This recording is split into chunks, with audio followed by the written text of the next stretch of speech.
What I really want to drive home for listeners is imagine taking your most painful moments of your life, your most traumatic moments of your life, and choosing to rewrite them where you're in control with the person you trust the most in a loving and pleasurable way. And I feel like that is ultimately what using kink to heal trauma is. We truly are sexual beings.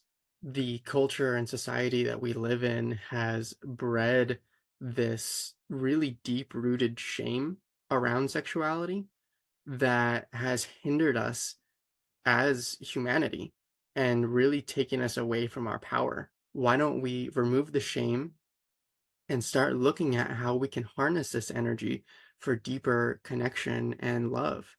My favorite thing about kink is the power that it has to free us from crippling guilt and shame. The one thing that I'd love for listeners today to walk away from is a new outlook on how kink can be healing instead of scary and painful. It can be beautiful and opening and nurturing and welcoming. Welcome home to the Loving Consciously podcast. My name is Amaris. And my name is Eric. And if you are like us, nobody taught you how to love. We are best friends and life partners here to vulnerably and authentically share our 7-year journey to unconditional love. Our mission is to help you learn how to love consciously in all of your relationships so we can journey together towards a more effective, intentional, and fulfilling way of giving and receiving love. Loving consciously. Together, we have overcome neurodivergence, mental health, addiction, pregnancy loss, infidelity, and grief. After 6 years, the lack of knowledge on how to heal or love each other through these challenges led to our separation. After us both spiritually awakening and recommitting, we built our new conscious partnership founded on unconditional love and a commitment to personal growth. Thank you for joining us as we put it all out there to show you the duality of our love's pain and beauty. And remind you that you have both the capacity to love consciously and the power to always choose love. Namaste, and welcome back to the Loving Consciously podcast. Today's episode is titled For the Love of Kink, and we could not be more excited to bring this conversation to the table.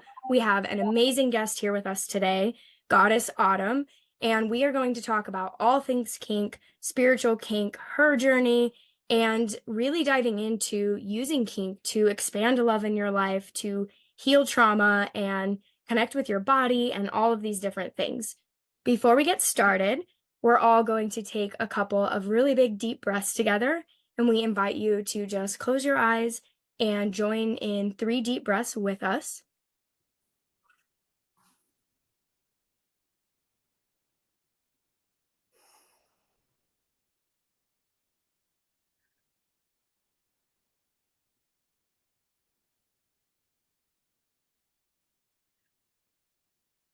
It's always great to be grounded and be present with our bodies, especially when we're having a conversation like this.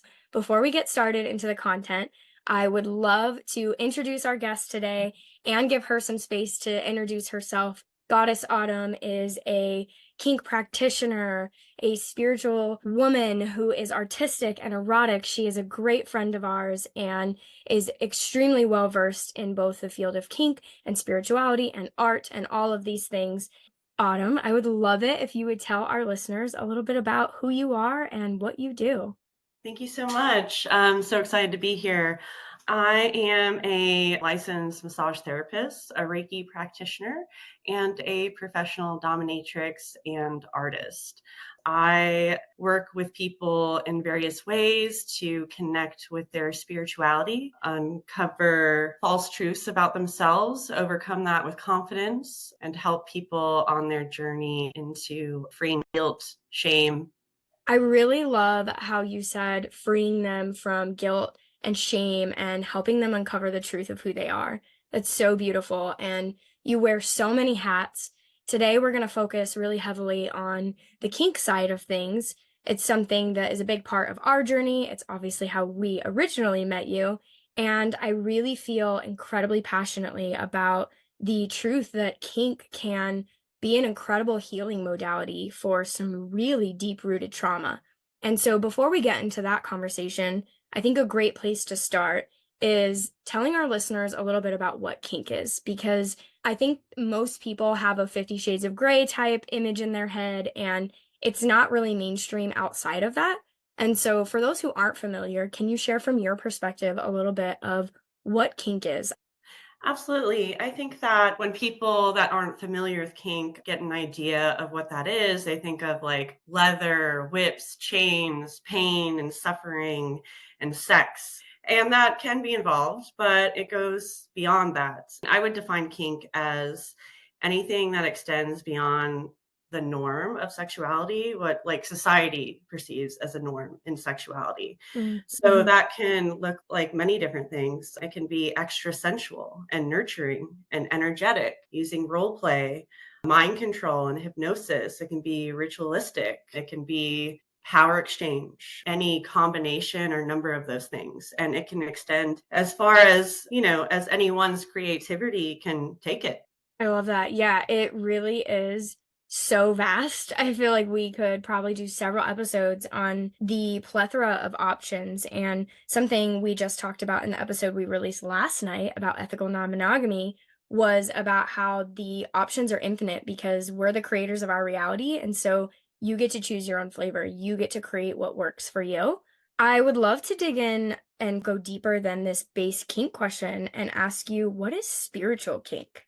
Yeah, I would define spiritual kink as like indulging in one of those activities, but setting a strong intention behind it. And that could be for the purpose of connection with another, connection to yourself, seeking healing or change, tapping into your subconscious or altered states of consciousness and like seeking wisdom and healing and just bringing out that gold and using that to integrate into your life. That's a beautiful description, and there's definitely something happening because I'm having a physical and energetic reaction of like excitement and wonder hearing you say all of that. Spiritual kink is definitely our wheelhouse, and so I love that description. Yeah, spiritual kink has played a massive role in our healing. And something that you shared in your description of it is spiritual kink as a healing modality is really important. Most people, like we were talking about, only perceive kink from the mainstream media way that it is portrayed, in that it's this debauchery and pain and suffering, when in reality, there's so much more to the layers that kink can offer in terms of healing, in terms of somatic release. And so I would love for you to share a little bit about your journey to kink and what you do in this field as a practitioner. My journey in kink has been so empowering and given me finding my life purpose. I believe that like being this spiritual kink practitioner is my true calling and the way that I am capable of helping people. My journey to kink started with a long list of really unhealthy toxic relationships and situationships. I began as a submissive. Being a submissive, I was kind of like allowing myself to be trapped in this cycle of pain in my psyche.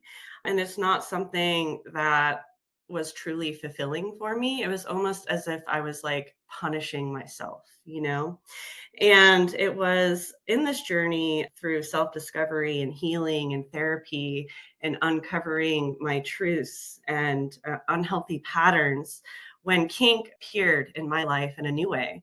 I had this incredible experience that was not sex, but it was sexual with this person that was very safe, that was asking me to dominate them. And it was something that I had never done before. And it scared me and excited me at the same time. And so I bravely and courageously, bought a new outfit, thought of a persona and dove into this experience. I remember just driving in my car, like having trouble with words. Words have always been very hard for me, setting boundaries, being direct. And so this was challenging in a new way. When the experience came, I embodied it so easily, so effortlessly. It felt amazing. And it was in that moment that I wanted to start the path of becoming a healer in this way. And as I experimented with this person and others, I became more empowered. And it was a safe container for me to release a lot of anger from past trauma and abuse and mistreatment. And, really like disperse that from my body in a physical way, in a safe way, and that was truly empowering. That was incredibly vulnerable and so authentic and true to you. I feel like I just heard you share the birth of Goddess Autumn. So thank you for sharing that with our listeners. I was nodding and, and there were so many things that resonated and a couple I want to dig into. And then we'll share a little bit of our kink journey and how we know you was when you were talking about this safe container to release and explore this trauma and these emotions, specifically anger, which is something that resonates deeply for me. If there's one thing that anyone takes away from this episode, just one, I want people to understand that kink is all about consensual practices and everything that's done, even if it's a non-consensual scene, it's done on a basis of consensual agreement on both parts. And so when you have that safe container with clear boundaries, clear communications, there's usually, especially if you're out in a club or a public scene, there's monitors, they're called DMs, and, other people who are trained in this safety. And so that is a really beautiful part of the kink community that I love so much is that safe container and is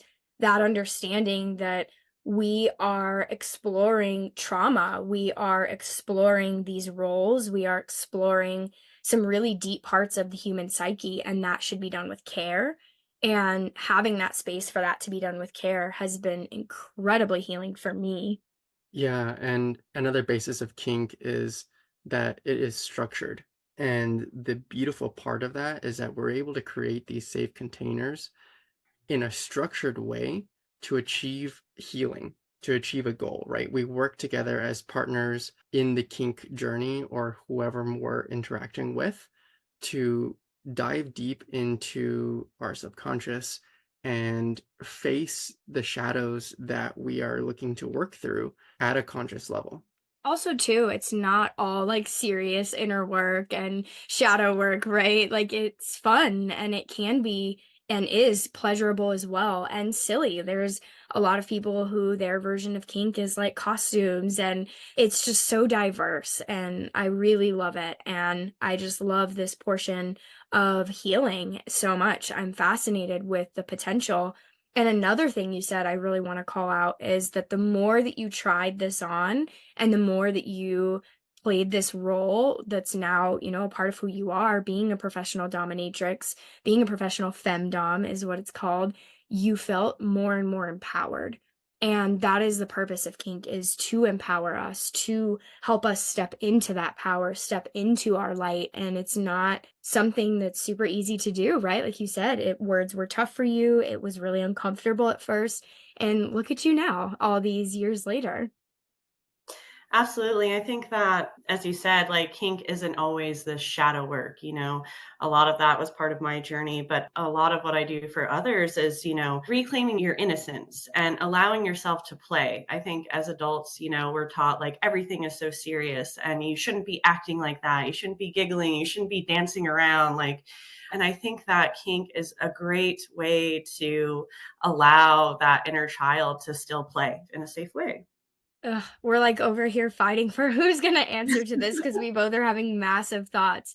I love that you use the word play because that's a word that's used in this lifestyle community, kink community, whatever you want to call it, is, playing. And for me, as you know, Tiny Hat and my journey of finding my inner child has been a very playful one. And it's been being a 30-year-old woman going to high-end nightclubs and kink clubs and music festivals and all these things wearing tiny hats. And it's been very playful for me. And I had lost that part of myself. I had buried my inner child so deeply due to trauma and due to this complete and utter attachment from my spirituality and my consciousness that the kink lifestyle was honestly the birth of that. I feel like the birth of Tiny Hat and of this playful, embodied inner child version of myself coming out.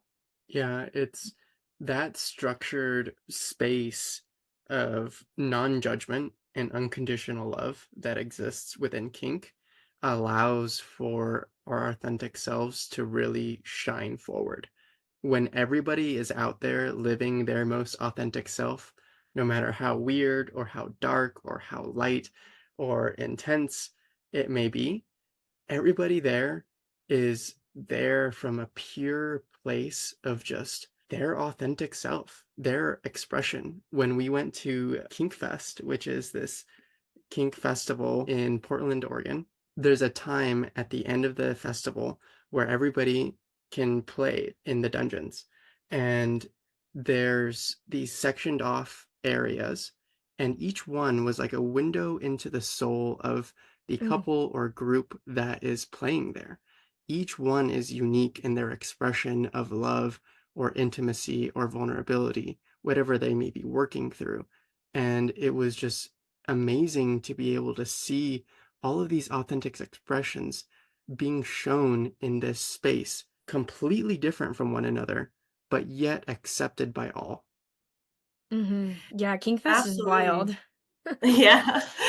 I feel like part of kink is the community that really called to me was that acceptance, that non-judgment, healthy boundaries, communication, knowing yourself, being able to communicate with others what your boundaries are. For me, playing in that space of sexuality, but not sex, has been so empowering, and being able to allow myself to play, right? And feel safe.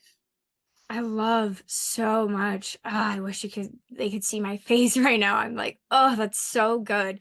Sexuality does not equal sex all of the time. And we just did a couple of episodes ago, and in this love series we're doing this month, we just did this episode on sacred sexuality and, this concept that not all sexuality and intimacy and connection and exploration is sex. Like, that's a part of it. I love that we're kind of breaking that stigma that, kink and this lifestyle is all about sex, because there are tons of people, a large majority of people, I feel like, who engage in, they're called scenes, kink scenes, and there's no sex involved at all. From what I've seen around, not so much Kink Fest, but it's generally less on the sexual side, unless you're at more of a personal event or kind of like a house party type event. It usually is much more about the scene and what they're attempting to create in that. And so I love so much that you brought that up.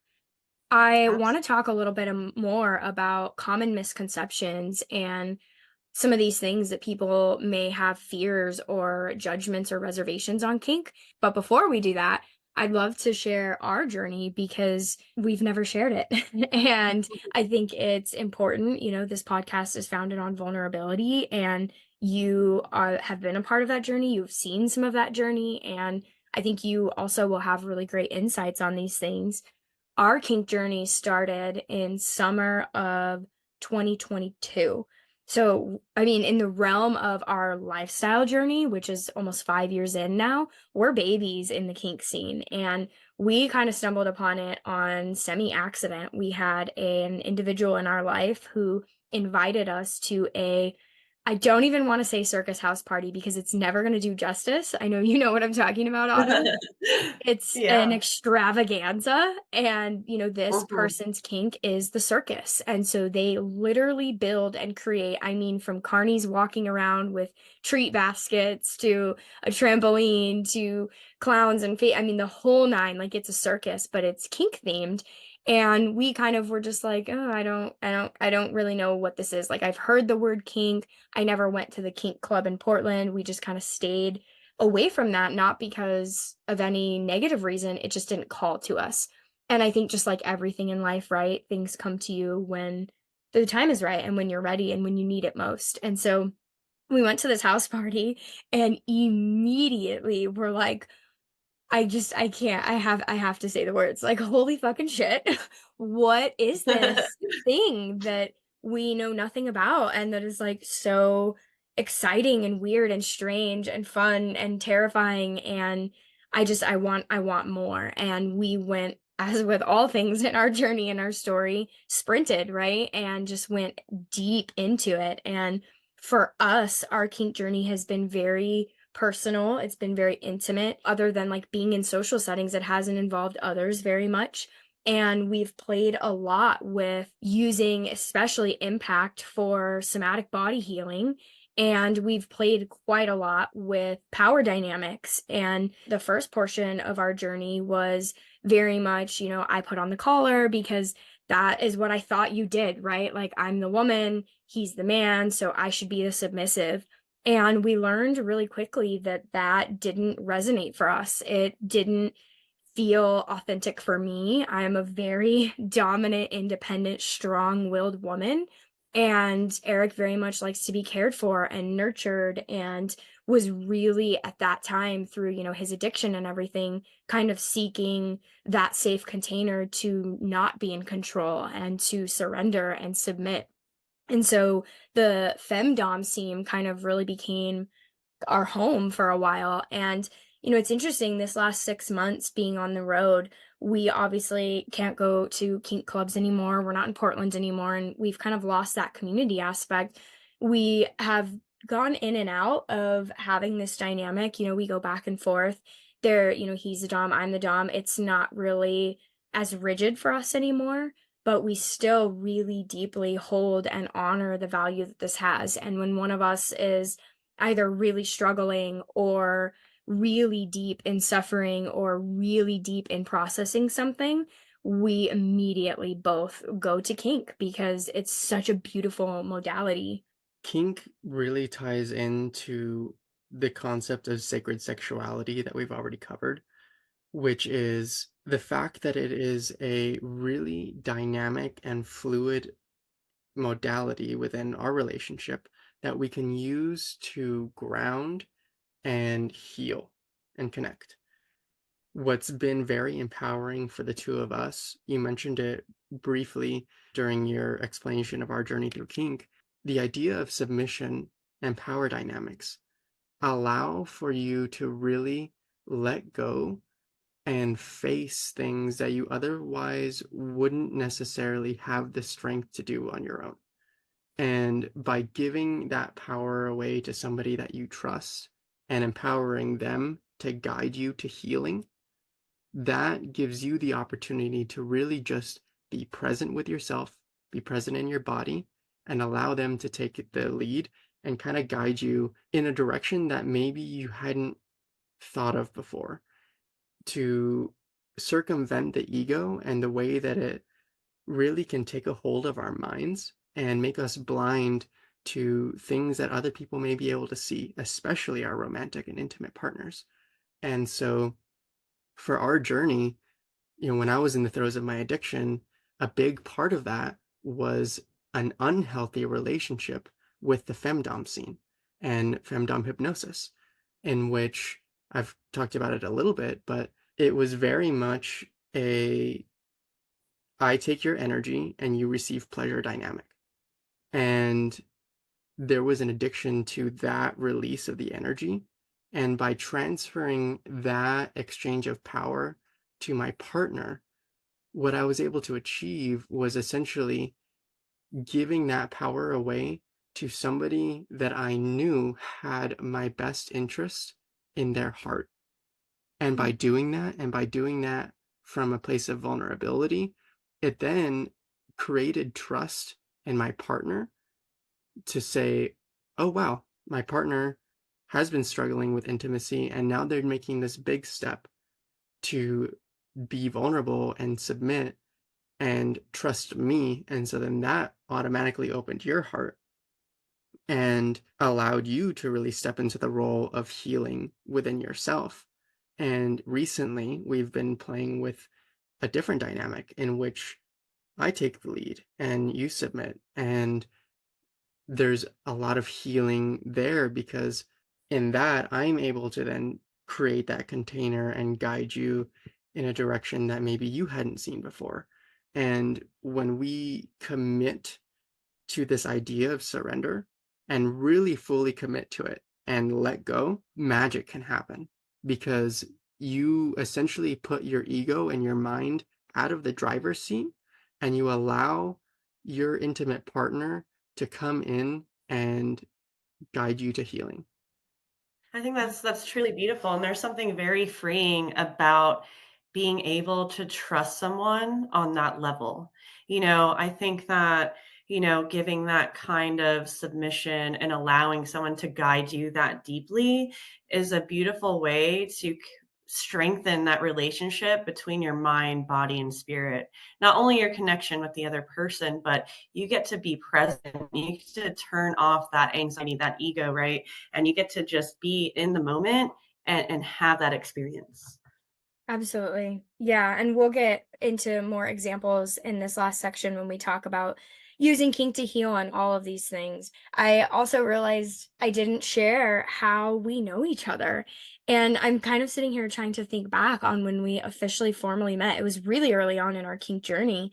And when we got close, though, was when our spiritual journey became incredibly intense. And the spiritual community in kink, I feel, is pretty small, and having a like-minded, strong-willed, strong, independent woman like you as a friend was really validating and affirming. And I remember when I first saw you, I was like, who is this incredibly intense and powerful, witchy, like erotic but super dominant woman? It like confused me and excited me in all these ways of like I've never seen someone so deeply embody their authentic self and all of those things I just said. And so I don't know if I've ever like expressed that to you, but I wanted to share that with you and share with our listeners, how we kind of know each other. Oh, thank you for those lovely compliments. Yeah, thanks for receiving them.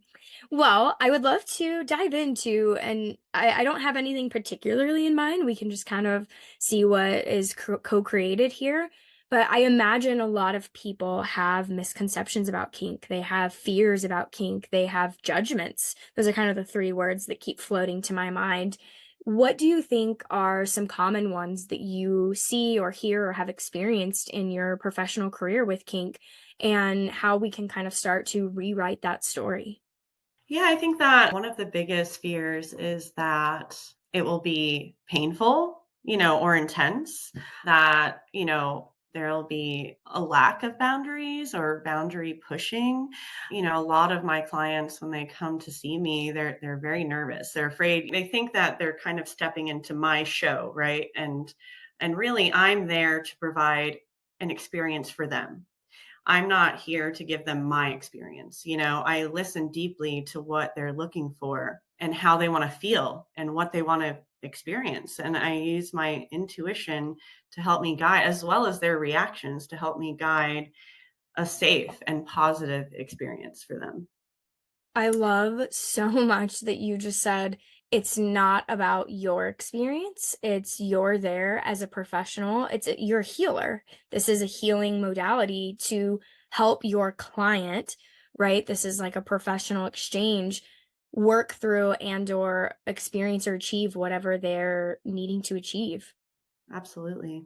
Do you think people are afraid of kink because we have so little information about it out there? Or do you think that it's kind of that subconscious fear of going into these vulnerable states and going into the space where there's really no escaping, right? There's no escaping your emotions, your traumas, your thoughts, your body. So many people live in their mind, live in the world that they don't spend any of their day in their body. And there's absolutely no way you can go through any type of kink scene or dynamic and, not in some way be connected to your body.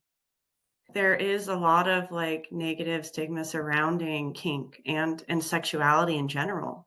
A lot of shame and guilt, generational shame and guilt around being sexual and embodying your sexual self, being shameful about desires, things that you want, how you feel, how you want to dress, how your body looks. All of these things weigh very heavy on us. And if it not in our conscious mind, but definitely our subconscious mind, right? It takes a courageous step to allow yourself to step into that space and look at that and accept it and overcome it. Yeah, thank you for sharing that. We truly are sexual beings. the culture and society that we live in has bred this really deep rooted shame around sexuality that has hindered us as humanity and really taken us away from our power. Sacred sexuality is the concept that, well, it's the truth that everything is sexual energy. The energy of creation, the energy that courses through life is all that same energy, that Kundalini energy that derives from our sexuality. And when we embody it and when we embrace it and dive into it, we're able to have profound healing and profound connection, not only with ourselves, our partners, but with the world in its entirety, with nature, with spirit and God. I mean, you're able to connect on that ethereal plane because that is where the sexual energy exists. And when we stop denying it and have the courage to face it and the honesty with ourselves to say, hey, we are sexual beings, why don't we remove the shame and start looking at how we can harness this energy for deeper connection and love? Mm, yeah, it's so good. That is the perfect segue into this last section we want to touch on here, which is using kink to heal trauma, somatic body work, energy release, connecting to your body, connecting to your divine masculine and feminine, connecting to and or exploring and healing your sexuality, your relationship with yourself.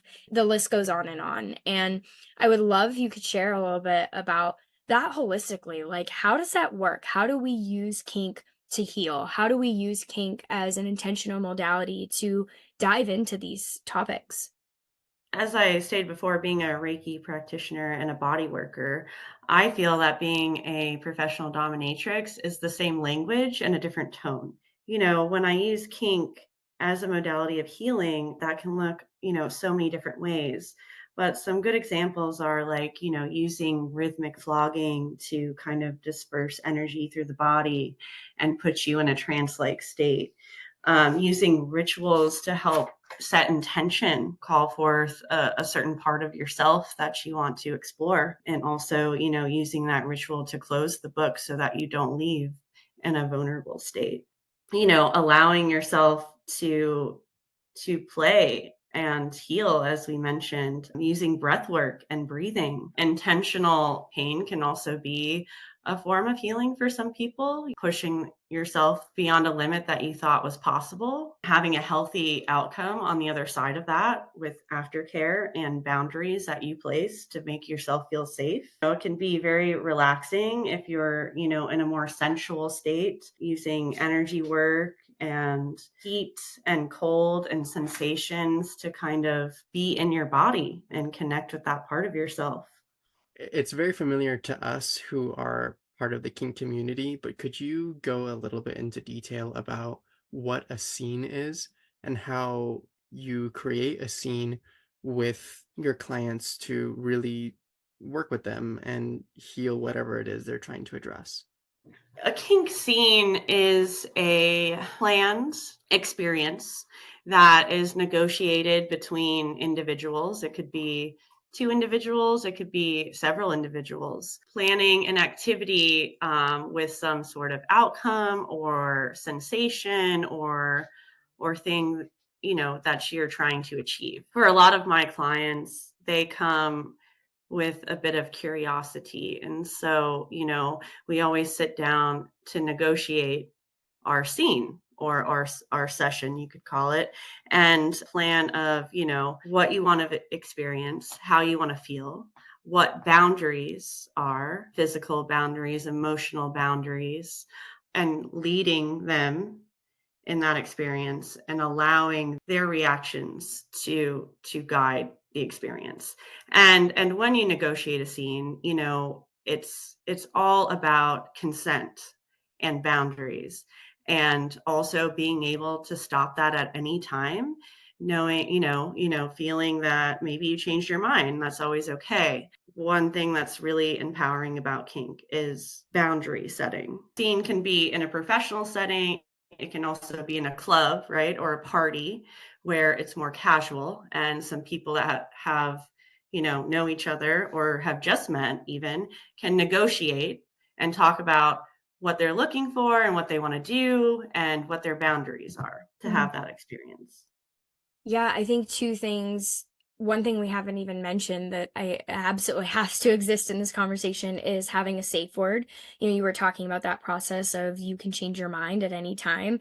And what people don't realize is though you, or what people may often misconstrue about kink is though you may be in the submissive role and giving your, submission to who or whomever is dominating you, there is always a safe word, and that is immediate and complete stop. It's kind of like you hear a lot topping from the bottom is kind of always there because there's always that opportunity to use your safe word as the submissive and end what's happening immediately if for any reason it has changed. And then there's also aftercare, which you mentioned briefly, which is pre-discussed. What are you going to want and need after the session? I've seen a lot of blankets, snuggling, chocolate is a big one. We definitely love our chocolate. That looks different for, it might be someone's favorite stuffed animal. It may be complete silence. It may be water. They may need to use a restroom.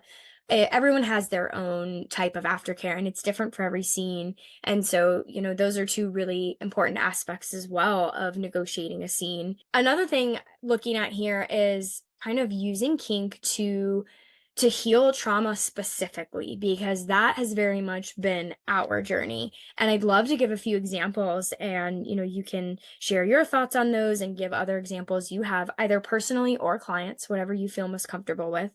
For us, I've heard a lot of people talk about I was, physically abused as a child. And so I recreated that scene where I'm in control and it's now done in a way, that is enjoyable. Or people with religious trauma will create religious scenes, or people with sexual assault trauma will create scenes around that. And so we very intentionally used our scenes, if you will, for a lot more kind of mental and that type of like emotional and mental trauma. And what I mean by that is we would do something really interesting where whoever was in the dom role, the sub would be laying down. We've done this both ways.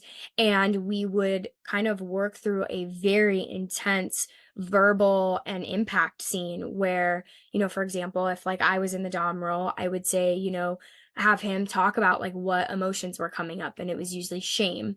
And we would use our, verbal talking and impact to release that shame and like have him say it and then say like is that true, is that in line with your highest self, do you believe that I feel that way about you, and just really working through it and then using the physical release of impact in pretty intense sessions to let that shit out because it's not serving us, and vice versa.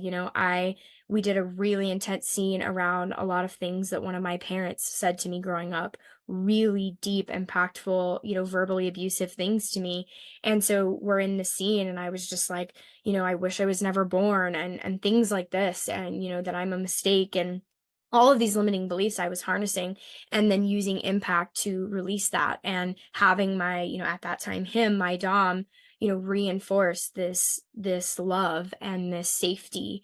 And those were really profound sessions for us. Another way that we did this was, like Eric had mentioned, and I only learned of this, within the last year or so when everything happened, but through his addiction, he, from a very young age, I mean, how old were you when it started? I was in fourth grade. The femdom stuff? Oh, no. That would have been end of high school. Yeah, so I mean, underage, like, 16, 17, when he started consuming this, and he had no clue what this was till we entered the kink scene, which again was super healing because it gave this context and this understanding to this thing that he had so much shame around. but he started consuming that femdom porn, and we were able to create that scene together where I actually put headphones on him and talked into this mic that I'm using now and created that scene for him, and did it from a place of love and service and the sternness that I have, but also that caring, nurturing part of me that I have when I'm in the dom role for Eric. And so that was incredibly healing. I'd love to hear your thoughts on these types of scenes, but what I really want to drive home for listeners is imagine taking your most painful moments of your life, your most traumatic moments of your life, and choosing to rewrite them where you're in control with the person you trust the most in a loving and pleasurable way. And I feel like that is ultimately what using kink to heal trauma is. Absolutely. Thank you for sharing all that. What a beautiful way of healing and connecting with each other. I definitely use those mantras and that impact to help heal my clients as well. I do a lot of mirror work as well. You know, people have a lot of shame around their body. I sometimes will secure them in a way that they have to sit in front of a mirror and say a mantra, a loving mantra to themselves, really shout it to themselves to feel it. And it's very powerful. I have them also write it down. And, you know, that's a way of, you know, connecting that mind, body, and spirit and really moving that energy out in a healing way. Mm. I'm actually getting some tears in my eyes because that's beautiful to have that safe container with your clients to restrain them voluntarily, consensually in front of a mirror and have them repeat positive affirmations. And that's really beautiful. I love that so much. Thank you for sharing that. Another way I think kink can be used, and I would love to hear your perspective on this because this has been huge for you, is connecting to your divine masculine and or divine feminine, really embodying and stepping into that energy, which has been a huge part of our journey. Yeah, and I'd love to get right into that. Something that I really appreciate you bringing up was our sessions, because you hit the nail on the head there. These controlled sessions where we really go back into either a core trauma or a core state of being and rewrite them is exactly how kink can be utilized for healing.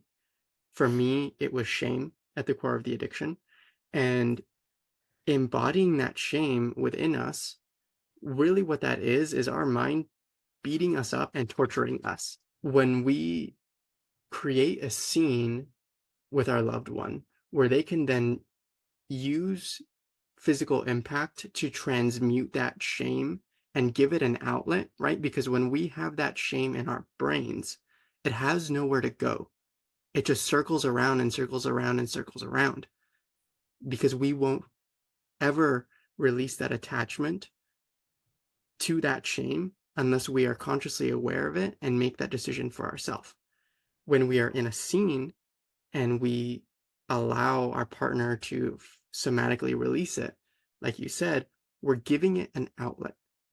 You feel that emotion to its highest extent and then receive that impact and the pain of that impact. You're able to move the energy, that shameful energy, out of your body into that sensation and transmute it into love and light. And there's just something beautiful about that. Another misconception about kink and this word of domination that comes forth is this idea of, oh, I'm going to be dominated in this aggressive and visceral way, when in reality, domination can be a very loving and tender and caring thing. Yeah, and that comes right back into the point that I was making about divine masculine, divine feminine, right? I use those words because those are the words we have to describe, insert whatever applies for each listener. But we both were very out of whack in that and not in tune with our, inherent masculine and or feminine energy. And for me, stepping into that femdom role was like the ultimate freedom, just like you said earlier, Autumn, of empowerment and being in this space. I found really quickly, I thought I was going to be a really aggressive and angry dom because I had so much trauma around men and physical abuse and sexual abuse and emotional abuse and all of these things. And lo and behold, and it may just be that it's with this person, I am an incredibly sensual, caring, and nurturing femdom and very like kind and gentle. And for you it was a huge thing to step into the masculine, to step into the dominant role.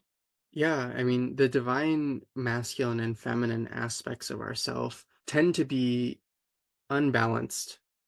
And so when we take inventory within our spiritual self and say, where am I leaning? Kink gives you the ability to embody that aspect of yourself that you may be neglecting. For me, it was my feminine at the beginning. I was not feeling my emotions. I was not in a place of vulnerability. And so when I dove into that feminine aspect of myself, allowing you to take the dominant role, what it allowed me to do was move the energy that was stagnant within myself and heal that aspect, to really truly feel my emotions and also give you a safe place and space to play in your masculine. And then turning the tables, stepping into the divine masculine role of being a dominant for you, it's also a very caring and nurturing role, right? When somebody submits themselves and that power dynamic, there's this level of trust they're giving you. It's like they're giving you their authentic self and their heart, and you then have the ability to care for and hold them, which, Autumn, I'm sure that's been your role in how you interact with your clients as they come to you with this trust and needing help and guidance. Absolutely. And going back to what Amaris mentioned about, stepping into that dominant role and feeling like so much anger surrounding, abuse and trauma. As I was discovering my own voice as a femdom, I started out with experimentation and the release of that anger, and it transformed me and helped me embody that nurturing, healing side of me. And that's what I now bring into my practice with my clients. My natural tone is definitely that nurturing, caring role. It feels so empowering to be able to be free from that hatred, that anger, that I was harnessing within. And kink really help me embody something beautiful. So beautiful. I love that. So bringing it full circle here, this has probably been, an information overload and maybe really overwhelming for some of our listeners who are brand new to kink and all that it has to offer, which is far too vast for an hour-long podcast episode. How do you recommend people enter this scene or start to research? Do you have, preferred resources? Where can people go to kind of start dabbling their toes or even just educating themselves more about what kink is and how they can incorporate this into their life if it feels aligned for them? I think a great way to get involved in the community. I think sex clubs can be a little overwhelming, stepping your first toe into the water there. FetLife is a great platform, social platform for kink and events and a lot of other things, but I mainly use it for events. And there are munches where you can meet like people from the kink community in a non-sexual atmosphere and start connecting. And then maybe from there, going to an event or a party. I recently started hosting some parties of my own in non-sexual places, not a sex club, but a regular bar or event hall where I fuse art, kink, and party together, where it's like sexy and sexual, but there's not sex. And I think that is a great segue for people, events such as that, to not feel overwhelmed walking into a club where there may be a lot of intense activity going on around you. And also when you go to an event such as that, knowing some people and knowing what to expect, maybe classes as well. You can find those on FetLife, education about consent and etiquette. They're all out there in the community as resources for people to begin to explore that side of themselves. I love that. There's also really great books out there. You can, Google it has tons of great resources. I love that you mentioned FetLife. It's a really great platform for connection and education and events and exploration as well. If there's something that you're interested in, you can type in that word, you can learn more, you can see other posts about that. We had the opportunity to go to speaking of your events, we went to, I think, your first event that you put on with, it's DNA, right? Yeah. Yeah, your first Me DNA. and Mistress Damascena DNA events. Yeah, DNA events. Right before we left Portland, it was for your birthday, and Yeah. I loved how curated it was and that it was very kinky and sexy and fun and not that really overwhelming atmosphere of, a traditional kink or sex club where there's a lot of things going on and there's definitely, sex happening, and you also infuse that art, which is just beautiful. I have not really seen many people, to be honest, other than you doing that, trying to bring in art into kink and bring in this more spiritual aspect. You had like a tarot reader, and it was just so fun. Please tell us how our listeners can connect with you. Maybe they're interested in learning more, doing a session with you. What are the best ways that people can connect with you? My website is goddessautumn.com. That's a great way to get up to date on any events that are coming at Kink Fest, doing massage. You can follow me on Instagram. There is a link to that from my website, goddessautumn.com. I'm happy to always give a warm welcome to any new people in the community when I see you out and about. So please say hello. I love that. One last question before we close this out here. What is your favorite thing about kink?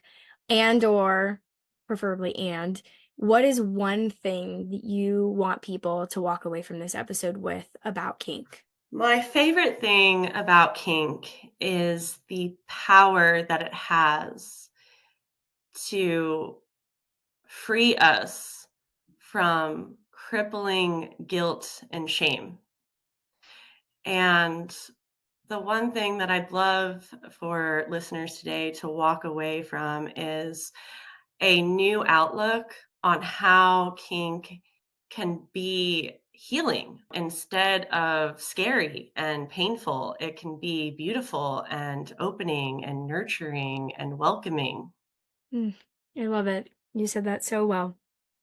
I am so grateful that you were here with us today. We both love you so much. You are such a wonderful example of an embodied and loving and kind professional dominatrix and all of these other things. And I'm so grateful to know you. I'm so grateful for the service that you provide to people and for coming on here and helping us introduce this topic to our sphere and our audience that may not have heard of this before. So thank you so much for being here. We love you so much. And, listeners, definitely check out goddessautumn.com, do some research, and really start to, sit with yourself, pray, meditate, journal, whatever you do, to start asking yourself, what do I want? What is that like deep, dark fantasy that I'm afraid to tell anyone about? Because you can have that. You can have it in a safe container. Or how could this benefit me in my healing journey?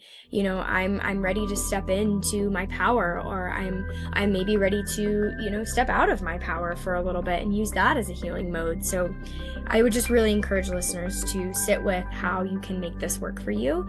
And, thank you again so much for being here, and we will see you all soon.